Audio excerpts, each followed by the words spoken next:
I'm 25 years old. I am a female.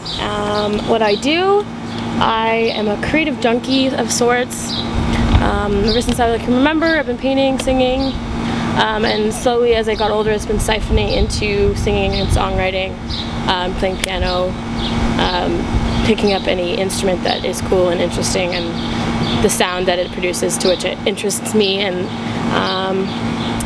yeah, can't get enough of it. I definitely think it can be lonely at times, simply because you're responsible for your own process and result, and no one else can help you with that. I mean, sure, you can have mentors and support, but at the end of the day, it's you and that paintbrush, or you and that piano, and that sheet of music, and you have to climb whatever obstacles you're facing alone, and no one else can do that for you. So I think it can be lonely, but in terms of overcoming that, I think it's important to meet like-minded people who are in a similar situation and share tools that have helped them get to where they are now. So definitely seeking out resources, reminding yourself that, you know, you just have to get through, you have to practice a little bit more. People, again, the strength in people, I think that's what is the best thing that helps, you know, keep you motivated.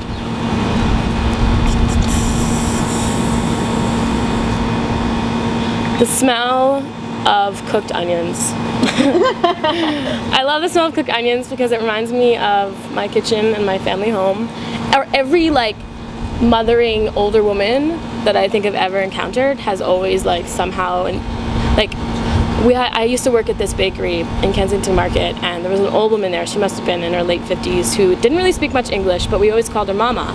And every Wednesday and Friday she would make pierogies by hand and saute these onions, and the whole bakery would just reek, and she would wouldn't stop feeding me pierogies, and I think I gained 2 pant sizes, but I just loved her to death. And so that is why I love the smell of cooked onions, because it reminds me of love and just being around people that care for you. I think that's why I love. Yeah, family. Yeah. Probably littering. I really hate people that litter. Why? The action of littering. Because in this day and age, when we have so many garbage bins and so much awareness about Earth and what it means to be environmentally friendly, and to not walk the extra block to put your garbage bag or your bag of chips in the garbage, it just seems so silly. Everyone's got time to do that. I agree. You know? Makes me infuriated. Yeah. Yes. My father is very musical. He has a huge vinyl collection that I scoured many a time when I was younger. And nearly every night he would put on a record, and my mom would cook dinner, and he has this old electric guitar he'd just plug in and put his headphones in and just listen to Zeppelin and twang out, no real technical skill, just a huge passion for the sound. And he would just go hard on it, and slowly just kind of faded into the background, and you didn't even notice it anymore. So definitely musical family. We had this big upright Heitzman that stayed in the same spot in the living room, and that was always there. I learned how to play piano on that, actually. And just always an encouragement to be musical, not necessarily career-wise, but just kind of creatively as a hobby. So I guess that's why it's taken me time to breach from just having music and singing as a hobby to actually taking it on as a career now. Kind of a weird one to say, but Emily Carr. I think she was just so unabashedly afraid to be weird and to be a woman with a voice. She was never articulate. I know she couldn't read that well, but her paintings still affect people to this day, including myself, and I definitely think that her courage is inspiring for me. Definitely. I also come from a political family. My grandfather was the mayor of Windsor back from 72 to 76 or something like that. And ever since then, my mom's side of the family, her father being the mayor, they've always kind of kept an ear to the ground in terms of what's been going on. And that's definitely rubbed off on me. which I think is super important. It's, you know, I don't want to walk around with earmuffs on, pretending like everything's fine, and because, you know, we play a role, we have a voice, and it's important to be knowledgeable of what's going on so that you can express an opinion and, you know, care about the future of your community. So it's, yeah, definitely a political person. I think when I write a song, there's like a certain time frame, let's say of like 6 months, to which I'm like, oh no, I don't like this part, and I want to go back and touch it up or change it. And then after a while, if I sit on the song and if I've performed it enough times, I'm like, no, that's it, like it's done. And if there's something that I think I want to try, I'll work it out in a new song, because it's so easy to like be a perfectionist and go back and keep changing, and keep changing, and really you're not really progressing. You're only just nitpicking. Like you're not utilizing those changes into a new piece where you can kind of compare and contrast. I think I'm satisfied when I've got enough feedback and people are happy with it, then I'm happy with it. If people can relate to it and it gives them, you know, a positive emotion or negative emotion, if it gives them something, if it stirs something in the listener, then I'm satisfied.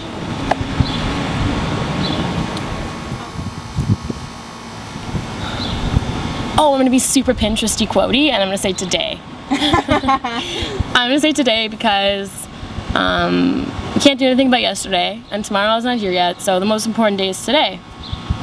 Right? So. There's no event in your life that was really kind of most important? Events?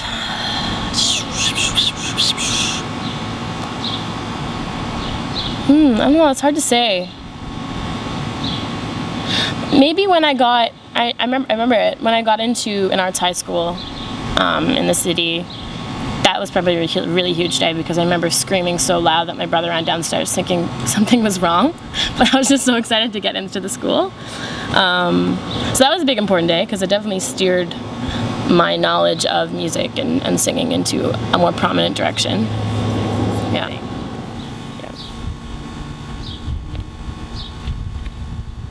Oh, they're huge. They're huge, and that's something I definitely learned in being in New York, because it's all about who you know, which is really true.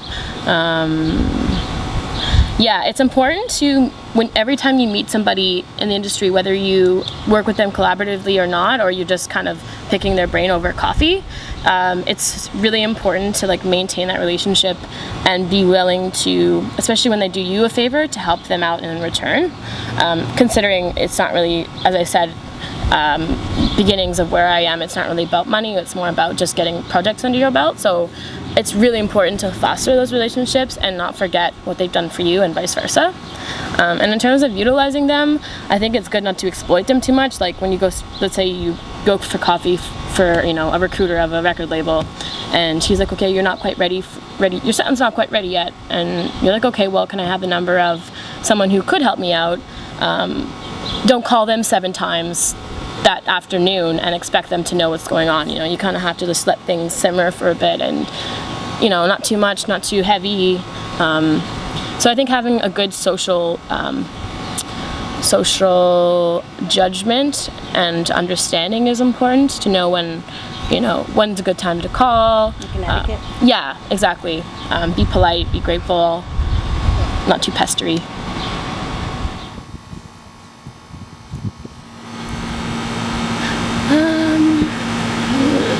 The degree to which I want it, you know. I think, like, take Ironman for example. That is a really intense marathon. You have to train for a long time, and there's a lot of people who get 3/4 of the way and just can't do it anymore. And I'm not saying that maybe their, you know, physical bodies are any less weak or stronger than the people that finish, but I think it's the will, it's the sheer will to want to do it. And definitely had setbacks myself, and I think it's just at the end of the day, it's like I couldn't not do it. I couldn't not give it my 110% effort, because for me it's like I can't see myself really wanting to do anything else. And I've tried the things that also interest me, and at the end of the day, I'm still singing while I'm making that cake, and I'm still humming a song while I'm serving somebody. So for me, it's like, okay, bring it on. You may slow me down for a moment, but I'm still gonna get back up.